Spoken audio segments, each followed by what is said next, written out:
Oh, here we go. Oh my gosh, I put a dress and makeup on for the first time in like weeks since New Zealand has been in lockdown. Hello everyone and welcome back to a new video. Today we're doing something a little bit different. We're talking about finance, we're talking about money. This is a little bit out of the box to our usual fashion and beauty videos, but I actually put up a request on my Instagram a few weeks ago asking what kind of videos people would like to see, and Sarah sent in a message saying that she'd love to hear more about like finance and saving tips and how I afford all of my designer items. Now it's kind of funny because I have actually toyed with this video idea before and thought about making a video all about this, because I kind of get the impression sometimes that people think I live this life of luxury, that I'm just spending all the money, and it does kind of make sense because when you look at my Instagram or you look at our YouTube channel, there's a lot of videos on handbags because I like my designer handbags. There's videos on like holidays, and I'm always going on these beautiful trips. I love to travel. So from the outside on social media it does look a little bit frivolous, but what you guys don't see behind the scenes is all the saving that I do, and the fact that I love saving, and I'm like a little bit of a money dork, and only my close friends actually know that. My friends that I go out to dinner with and I like order the cheapest thing on the menu and they're like, oh, classic Ellen. So today I kind of wanted to share my 5 money saving tips and kind of talk about how like I afford those luxury items that you see in our YouTube video. And I guess to start with, I wanted to talk a little bit about my like background and I guess a little bit of like context for the story, because I think a common thing on YouTube when you see like a girl who's showing off all her designer handbags, like often there is the preconceived idea that it's either like a husband who's bought her that stuff or she's supported by her parents. Now as we are talking finance and money, I've got to be completely honest, I still live at home with my parents, which I am extremely lucky and so grateful to be able to do, because obviously renting in a major city in a country, or renting in Auckland for example, is very expensive. But although I live with my parents, I am pretty like financially independent, and I have been for quite a long time. I don't come from like a stereotypical like wealthy family.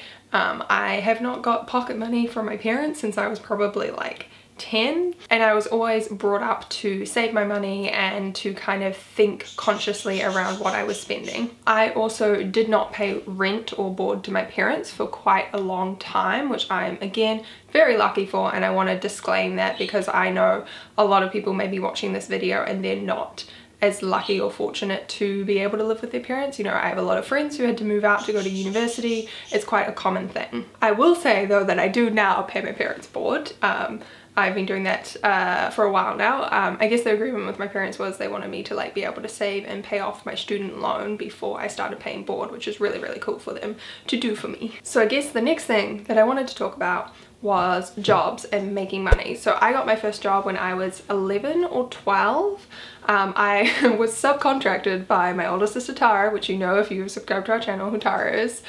She used to do a paper round for our street delivering local newspapers, and she got kind of bored of doing it, so she subcontracted out to me to do it 1 day a week, because I technically wasn't like old enough to be doing it yet. So right from that age is when I started making my own money, and I didn't get any sort of like pocket money or support from my parents in that way. I guess the only way my parents, again like I mentioned, rent, I'm lucky to live rent free for quite a while, and also my parents bought like my groceries and stuff. But other than that, I kind of learned from a young age to manage my own finances, to manage my own savings, literally from the age of 12. Like I would get paid, I don't even know how much. I used to get paid more when I did it for Tara because she was over the age of 16 and there's like a minimum wage, so you get paid more.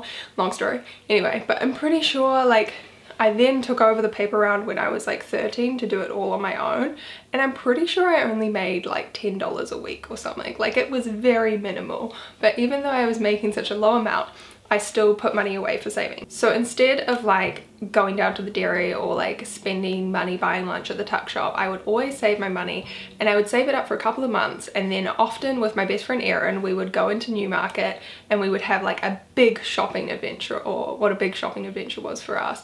We might like, you know, go to the movie, go to Valley Girl, shout out if you remember Valley Girl, because that was a great store back in the day. And I guess that was always the attitude I had from a young age, was like saving for a few months, not spending any money, and then indulging in something a little more expensive. When I was 16, I got my first ever like proper job outside my paper run, and that was just for the summer wrapping Christmas presents at a local department store called Smith & Coe's. I then was very lucky enough to go on and get a full-time job working at, well not full-time, but part-time. I was obviously still a student at 16 years old, but I had a part-time job 1 day a week on a Sunday working at Smith & Coe's in their gift registry, which was like the coolest part-time job because it was, I guess, a retail job, but working in the gift registry was a bit more like exclusive, and it was like super fun. I got to wrap presents, and you got to like work with like bridal couples putting together all of their like gift registry items. It was super fun, and I managed to keep that part-time job from when I was 16 all the way through until my very last semester of university. So that would have been like 5 years, I think, 4 years maybe. And that was how I basically funded all of everything that I wanted while I was at university. So if I ever wanted a new laptop or a new handbag, a new phone, those were all things that I paid for myself. Those were things that I saved for, and that was something that was very important to me growing up, I guess, was to always pay for like my own things and pay my own way. So now that I have rambled on and given you the backstory of my financial life, I'm going to jump into my 5 tips. I'm hoping people are still watching and that wasn't too rambly and long. But basically, tip number 1, I've got them written down here on my laptop so I don't forget. One of the most important things is for you to completely list and lay out all of your monthly outgoings and incomings and actually analyze exactly what you are spending. I think a lot of people are actually surprised when they take a closer look at their bank account and see exactly how much is going out each month and add it up into a total. Because sometimes when you see things like your Spotify subscription, your Netflix subscription, your Uber Eats bills, all those things, they're just little bills and they don't seem like a big deal. But when you add them up, that's when you actually see how much money you're spending. That's where you see where all of your paycheck is going. For me, when I'm really trying to push through and save some money, I look at my monthly outgoings and I really try minimize them. I try cut them down as much as possible. So obviously I have the essentials. I pay for my rent, I pay for my car insurance, and I pay for my own health insurance as well. Those are things that I can't really get around. They're just things you have to do for life. Then there's also things like petrol. And as I said, I don't spend as much money on food because my mum does like family groceries, so I'm lucky in that sense. But I also have a few business related software expenses. So I have my Adobe subscription for editing photos and videos. I also have, what other subscriptions? I have like my accounting software, I have my virtual contract or digital contracting system. So there's lots of little expenses like that. And when I decided I wanted to leave my job and run my own business, I knew it was going to be financially a little bit harder to start off with. So cutting down on those monthly expenses was one of the things that I did first. So I looked at everything like how many TV subscriptions did I have? Did I need all of these? Nope, I just needed one, you know. So in New Zealand we have like Netflix, Lightbox, Neon, Disney Plus, like a whole bunch of different ones, and I think in the US you have like Hulu and that kind of thing. And I knew I didn't, like, you can actually survive with one TV subscription. Sure, I might miss out on a few shows that everyone is talking about, but it's not necessary. And if you're trying to save, these are the kind of things that you can cut down. Tip number 2 is to have a good hard look at the money you are spending on entertainment. So by this I mean the money you're spending to go out to dinner, going out for meals, going out for drinks, going out to the movies. I'm kind of laughing because at the moment people can't really do that because we're in lockdown. But anyway, we will get out of lockdown eventually and you'll go back to spending money on all these things. But my point is that this is one of the areas where I really save a lot of money compared to other people my age or other people I know. This might be a bit of a personal decision for you. Some people love going out for meals, like that's what they love spending their money on. But then you have to kind of adjust your saving goals and say, okay, I have to save money in other areas because I want to go out to dinner like 4 times a week or whatever. But for me, I don't enjoy spending that much money on food. I love going out and having a treat every now and then, going out for brunch, enjoying sort of a dinner with friends. But I have never used Uber Eats. I do not Uber Eats my food. I cook, especially when I moved out into my apartment, was that last year? Yeah, 2018, 2019, when I was living in a studio apartment in the city. That was the biggest way that I saved money. I cooked all of my meals at home because takeaways add up so quickly. And I used to get by probably spending like $50 or $60 on groceries for the week and like make a whole bunch of meals for my lunch, for for my dinner, and I think I got takeaways like twice in the 6 months that I was living there. The same thing goes for movies. I was lucky I was a movie like reviewer or entertainment writer in my old job, so I got to go to most movies for free, but since leaving that job I haven't been to a single movie, and that's also probably a bit unique to me because I'm a little bit sick of seeing movies after 3 years in that job. But I think it's really important that you pick and choose wisely where you're spending your money, and you could actually budget yourself and be like, okay, I'm actually going to only see one movie once a month or one movie every 2 months. You've just kind of got to be really conscious and be a little bit harder on yourself and make those restrictions. Tip number 3 is to make separate accounts, and separate accounts for your spending, separate accounts for your savings, and something that I only just started doing, a friend suggested to me actually, is having a separate account for your bills. I also like having this sort of structure with multiple bank accounts because it can kind of encourage you and inspire you to work towards goals. So you could make a specific savings account just for travel. So if you want to travel, you want to go on a big trip to Europe, then you start a savings account so that you can see it every time you log into your bank account, and you can see it and you can see the money going in, and you can kind of have that encouragement. As I mentioned, I also have an account for bills. Since kind of transitioning into being self-employed, I kind of work on like a monthly payment scheme, so I kind of do all of my accounts once a month. So I like to, at the beginning of each month, put away all the money that I'll need for like all my car insurance, my health insurance, that kind of thing goes into one account, so I know that money is there, that's what it's for, and it doesn't get to like the 20th of the month and my like health insurance comes through and it's like, you owe us $100, and I was like, I forgot about that and I just went shopping.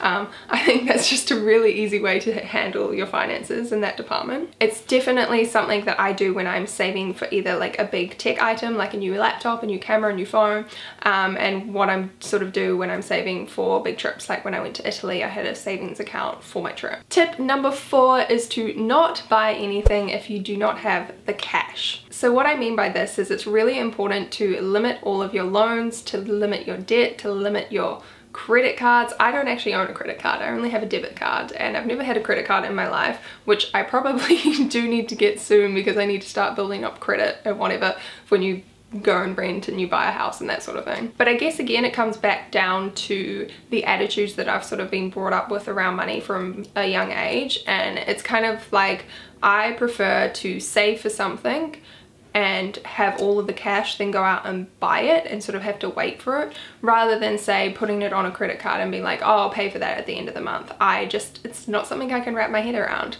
It's the same thing with using services like Afterpay online to go shopping and buy something and then pay for it later. My camera just cut out in the middle of my great spiel about money and debt there, so I'm gonna pick up where I think I left off.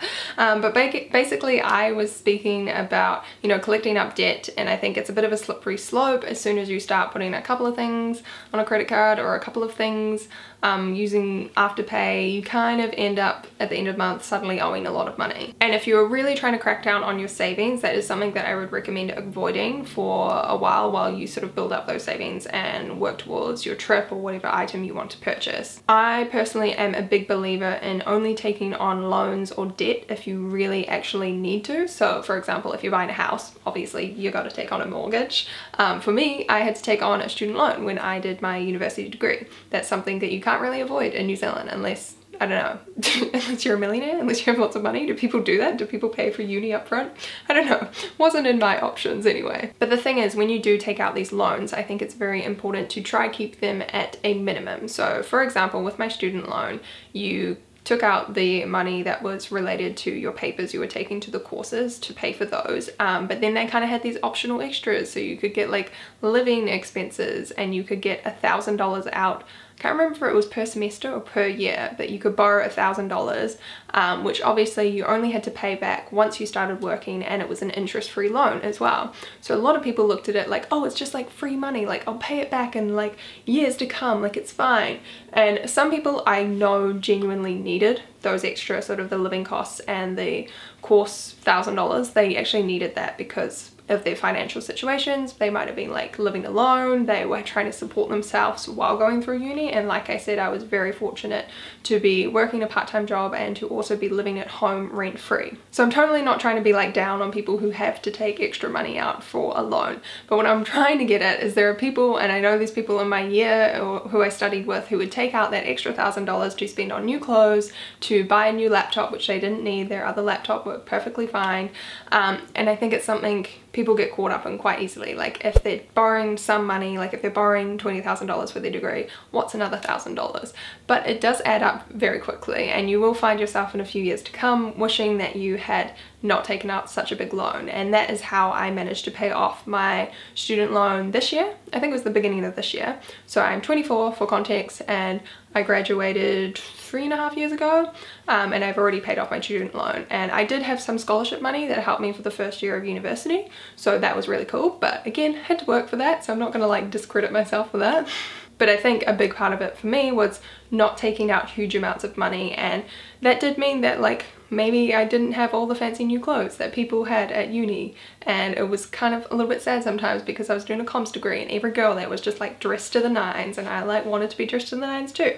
But that actually brings me to my fifth and final point about shopping and saving money, and that is to be savvy. So I did have new clothes while I was at university, but I bought my clothes secondhand from Save Mart, and that is something that I still do today. I love shopping at Save Mart. So if I buy myself a designer handbag, or I buy myself a really nice dress like this one from Q, I bought myself as a treat when I was finishing my job. The way I buy those items is I don't spend much money on my other items in my wardrobe, so I'll go out and buy things from Save Mart when I need something new for an event, or if I want a new dress for Christmas or something like that.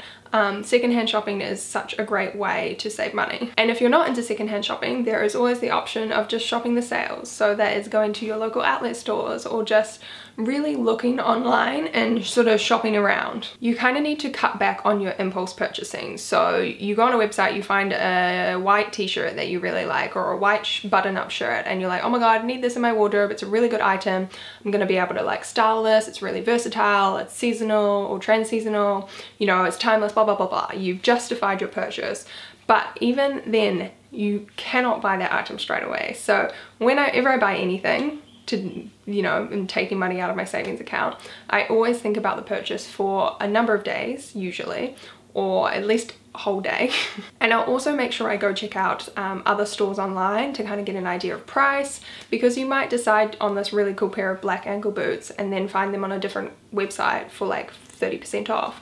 Or you might like a really cool pair of black ankle boots and then decide, hey, I'm just gonna wait a couple of weeks because it's Mother's Day coming up and there might be some Mother's Day sales. So it's all about just thinking a little more carefully about what you're purchasing and not being too impulsive, and actually trying to make the most of your money and get things on sale or get things secondhand. So those were my 5 tips and a little bit of a background on my like finances. I hope this kind of was helpful, and I hope it wasn't too like rambly or like you should do this, like trying to like tell you off, because it's just something that I really like talking about. Like I'm a little bit of a saving nerd. Like I talk about it with Tara a lot because we're very different in that she doesn't like saving money. I don't think most people like saving money, but I'm just a bit of a nerd in that like every time I put money in my savings account, I'm like, yeah, saving away, which is really embarrassing now that I say that on camera. So that was the whole video. I really hope you guys enjoyed it. Give it a thumbs up if you did. If you have any more questions for me, please leave them down in the comments below, and yeah, I'll see you in the next one. Bye!